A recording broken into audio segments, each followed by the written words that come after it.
Line है। तो क्या नहीं, मतलब जनता का पैसा रिसेशन वाटर, आप ऐसी टी शर्ट ले लो ना, मैं आपको दे दूंगा, उनका वो सिंपल दे दूंगा आपको, ये उनकी लाइन है। नमस्कार, कैसे हैं आप? थोड़े शेल शॉक्ड लग रहे हो। ये कांग्रेस पार्टी ने क्या कर दिया, कैसे कर दिया? हाँ, अच्छा इसी के कारण है ये। अच्छा ज्यादा लोग आ गए। नहीं देखिए, आज हम बड़ी इम्पोर्टेंट चीज के बारे में आपको कहना चाहते हैं। पहली बार हमने नोट किया कि चुनाव के समय प्रधानमंत्री ने, होम मिनिस्टर ने और फाइनेंस मिनिस्टर ने स्टॉक मार्केट पर टिप्पणी दी। प्रधानमंत्री ने 2-3 बार 4 बार देश को कहा कि स्टॉक मार्केट तेजी से आगे बढ़ने जा रही है। होम मिनिस्टर ने सीधा कहा कि 4 जून को स्टॉक मार्केट आसमान में जाएगी, लोगों को खरीदना चाहिए। और यही मैसेज फाइनेंस मिनिस्टर ने दिया। फर्स्ट, ये आज थोड़ा हम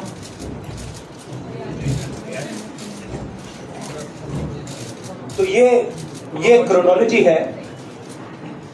अमित शाह कहते हैं बाय शेयर्स बिफोर 4 जून।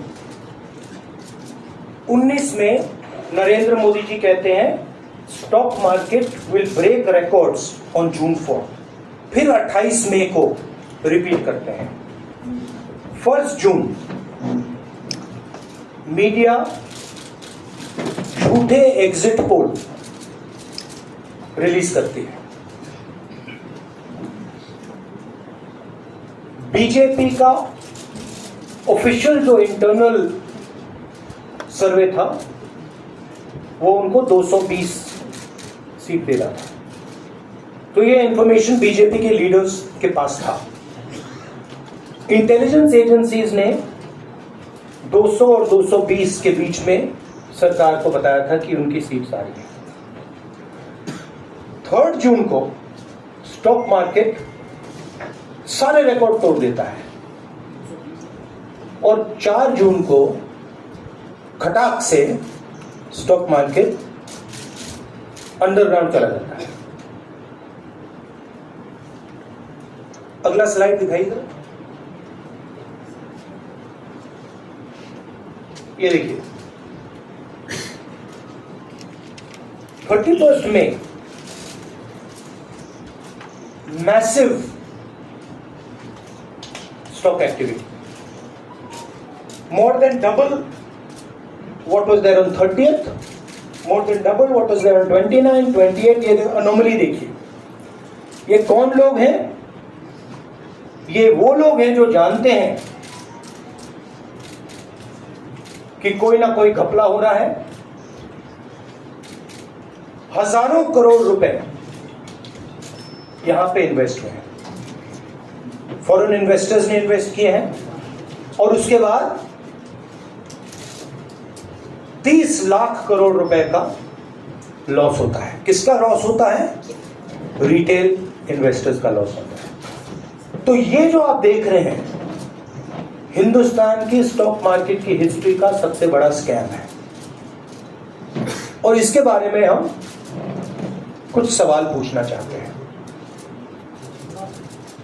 पहला सवाल, why did PM&HM give specific investment advice to the 5 crore families investing in the stock market? Is it their job to give investment advice?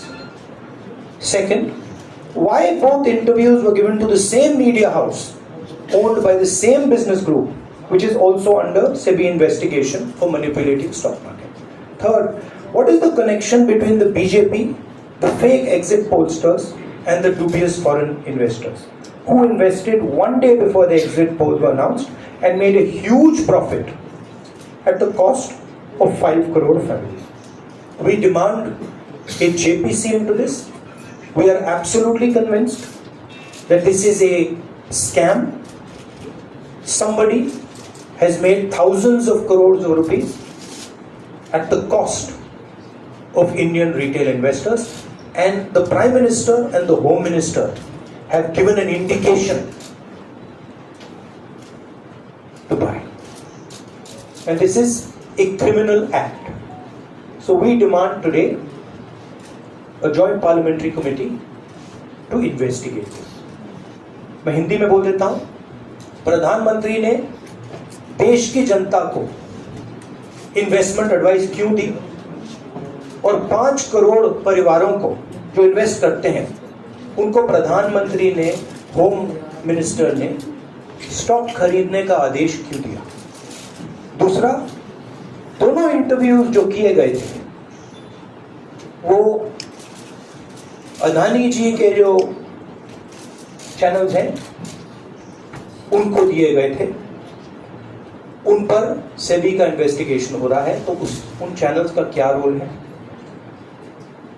और बीजेपी के बीच में जो फेक एग्जिट पोलस्टर्स हैं और ये जो फॉरेन इन्वेस्टर्स हैं, इनके बीच में क्या कोई रिश्ता है, और अगर रिश्ता है तो क्या है।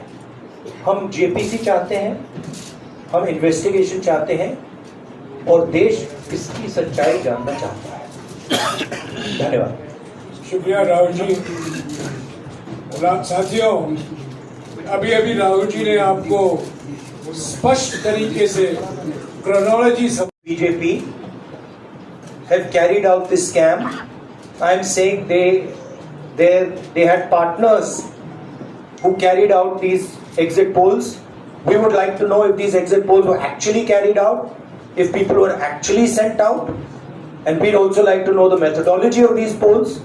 We'd like to understand who these investors are. We have some sense of who these investors are. So we're not just speaking out of the air.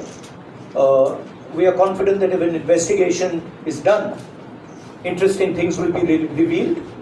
And we think the Prime Minister and Home Minister are directly involved in this. हाँ Siddharth.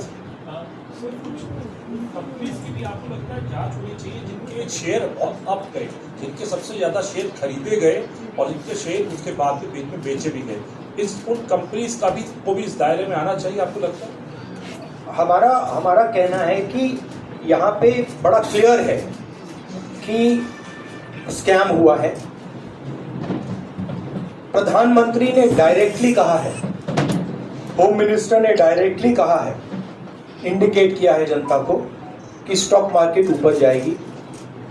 Home minister ने तो साफ कह दिया कि खरीदना चाहिए, और जब प्राइम मिनिस्टर और होम मिनिस्टर और फाइनेंस मिनिस्टर ऐसी बात करते हैं तो उसका रिएक्शन आता है, लोग उसको बिलीव करते हैं। तो बिल्कुल क्लियर है कि इन 3 लोगों ने कहा है। यह भी क्लियर है कि इनको मालूम था कि रिजल्ट 400 का नहीं है, 300 का भी नहीं है। तो ये हम पता लगाना चाहते हैं, उसमें आप जो कह रहे हो वो भी शामिल है। राहुल जी, ब्रह्म प्रकाश दुबे, इंडिया डेली लाइव से। मेरा सवाल ये है कि जो आपने बताया इतना बड़ा स्कैम है, पहले भी आपने कई मामले उठाए हैं, जेपीसी की मांग पहले नहीं मांगी गई है, तो क्या आपने कहा ये आपराधिक मामला है, क्या कोर्ट में जाएंगे या पुलिस में शिकायत दर्ज करेंगे, क्योंकि आप कह रहे हैं बहुत बड़ा घोटाला है ये। फिर मैंने अभी आपको बोला हम जेपीसी डिमांड कर रहे हैं, इन्वेस्टिगेशन डिमांड। अगर नहीं मांगते तो पुलिस में, कोर्ट में, जो भी करना है करेंगे, बट हम आपको ये इन्फॉर्मेशन दे रहे हैं कि ये जो हुआ है ये नॉर्मल चीज नहीं है। इसमें प्रधानमंत्री ने इंडिकेशन दिया है, होम मिनिस्टर ने इंडिकेशन दिया है, फाइनेंस मिनिस्टर ने इंडिकेशन दिया है, अदानी जी के चैनल्स के थ्रू इंटरव्यूज किए हैं, और फाइनली लोगों ने इन्वेस्ट किया है, लोगों ने फाइनेंशियल एक्शन लिया है, कंपनीज ने शेयर खरीदे। इसी विषय पर एक मिनट इसी विषय पर, इस स्टॉक मार्केट घोटाले पर ही हम सवाल ले रहे हैं। मौसमी, इसी विषय पर कीजिएगा। राहुल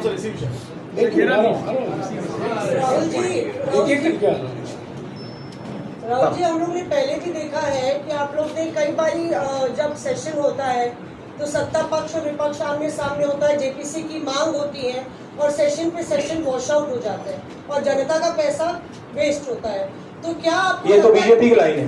तो क्या नहीं, मतलब जनता का पैसा रिसेशन वाटर आप ऐसी टी शर्ट ले लो ना, मैं आपको दे दूंगा, उनका वो सिंबल दे दूंगा आपको, ये उनकी लाइन है। सवाल आपको पसंद नहीं आए वो अलग बात है, पर आपको नहीं, सवाल मुझे बहुत पसंद आ रहा है, इस तरह से उंगली उठाने की जरूरत नहीं। आप बहुत अच्छा लग रहा है, बोलिए। बीजेपी का बैच पहनने की आप जरूरत सवाल नहीं। पूछिए ना, नहीं, आपको भी जयराम साहब ये बोलना चाहिए, नहीं, सवाल गलत बात है। सवाल पूछिए। मेरा बस ये सवाल था कि जेपीसी की मांग पे कई बार कामकाज ठप हो जाता है, तो क्या आपको लगता है कोई और भी राह आप लोग सड़क की राह इख्तियार कर सकते हैं, क्योंकि ये आम आदमी का पैसा है। हम जनता को एक रियलिटी बता रहे हैं कि यहाँ पे क्लियरली एक स्कैम हुआ है। यहाँ पे प्राइम मिनिस्टर ने इंडिकेट किया है, यहाँ पे होम मिनिस्टर ने इंडिकेट किया है, यहाँ पे फाइनेंस मिनिस्टर ने इंडिकेट किया है। नॉर्मली बीजेपी की ये पोजीशन होती है कि जब भी हम कोई मुद्दा उठाते हैं तो हम पार्लियामेंट का टाइम वेस्ट कर रहे हैं। वही पोजीशन आपने अपनाई है, इसलिए मैंने आपसे कहा कि देखिए आप बीजेपी की पोजीशन ले रही हैं। रियलिटी ये है कि हम जेपीसी करवाएंगे। अब ऑपोजिशन में बहुत ज़्यादा ताकत है, बहुत ज़्यादा स्ट्रेंथ है, और पूरा जो पार्लियामेंट का की सिचुएशन है वो बदल गई। हाँ जयेंद्र, राहुल जी, जेपीसी की मांग जो आपने की है वो तो पार्लियामेंट सेशन में होगी, लेकिन ये जो आम निवेशक हैं देश भर के जिनका 30 लाख करोड़ डूबा है, उनमें कर्नाटक के, तेलंगाना के, हिमाचल के भी लोग होंगे। तीनों राज्यों में आपकी सरकार है, क्या राज्य की जो जांच एजेंसी है उसके जरिए आप जो उन राज्यों के निवेशकों का कम से कम पैसा डूबा है, ये जो पूरे नेक्सस की बात आप कर रहे हैं, गुमराह करने की बात कर रहे हैं, क्या वहां से कोई कार्रवाई की उम्मीद कर सोचा जा सकता है, बट ऐसी चीज के लिए शायद जेपीसी सही औजार होगा। हाँ राजीव मोहित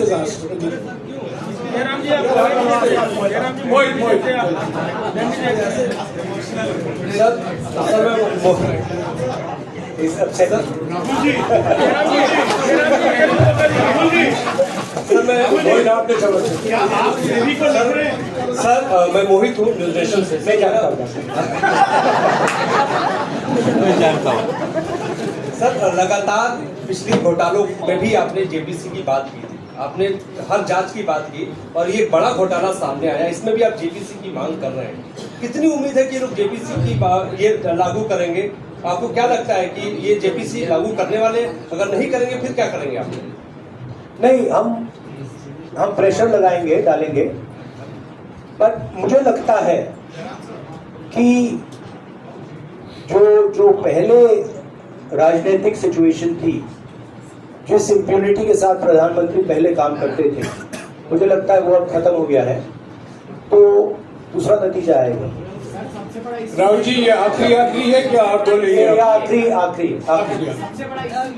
आखिरी हो गया, इन्होंने कह दिया।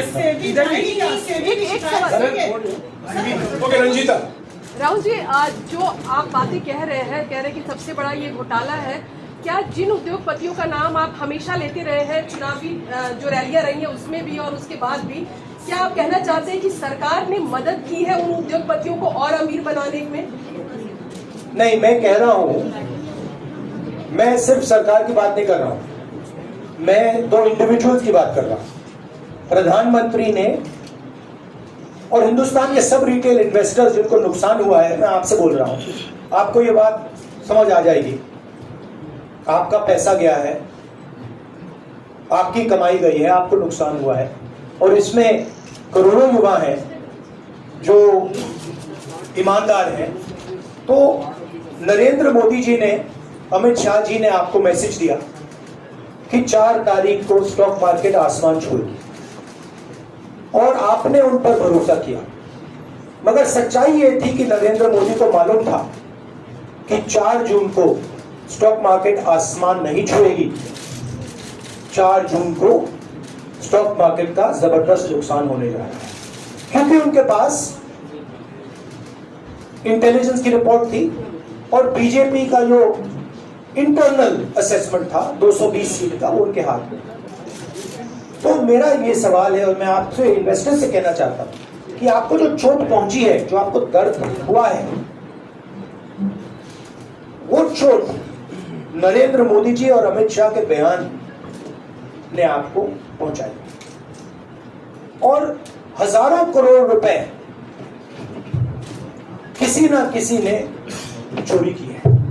वो आपके जेब से गए हैं, रिटेल इन्वेस्टर्स के जेब से गए हैं। तो मैं चाहता हूं, आपके लिए बोल रहा हूं, आपके लिए बोल रहा हूं कि इन्वेस्टिगेशन होना चाहिए, पता लगाना चाहिए कि प्रधानमंत्री जी ने,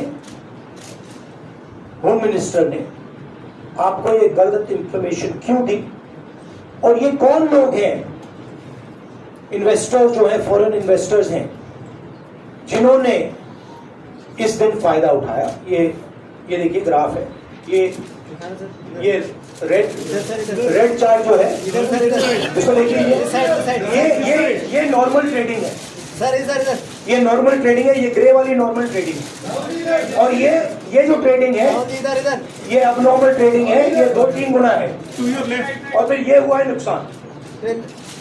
तो ये नरेंद्र मोदी जी और अमित शाह से मैं पूछ रहा हूँ कि आप में इसमें आपका क्या रोल था, और रिटेल इन्वेस्टर्स के लिए पूछ रहा हूँ, आपकी मदद करने के लिए पूछ रहा हूँ, और इन्वेस्टिगेशन होगा तो आपके लिए होगा। धन्यवाद।